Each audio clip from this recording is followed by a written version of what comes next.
صلی اللہ تعالی علی محمد صلی اللہ علیہ وسلم وبارک وسلم۔ جنت میں سلامتی کے ساتھ داخلہ کیسے ہو؟ آئے کاش ہمارا جانا جنت میں ہو جائے۔ آئیے سنتے ہیں جنت میں سلامتی کے ساتھ داخلہ کیسے ہو۔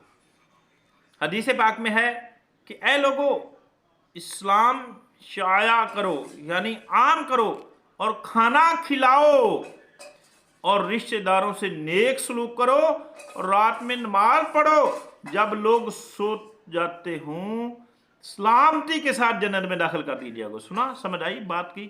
غور کرنا، دوبارہ سن لیتے ہیں۔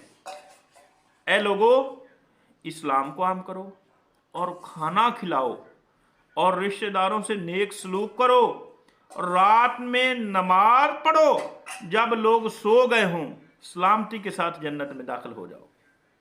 سبحان اللہ، یہ بہترین طریقہ جنت میں سلامتی کے ساتھ داخل ہونے کا ہمارے پاس آ گیا ہے۔ اللہ پاک ہمیں خوب برکتیں عطا فرمائے اور جنت میں ایمان کے ساتھ سلامتی عطا فرمائے۔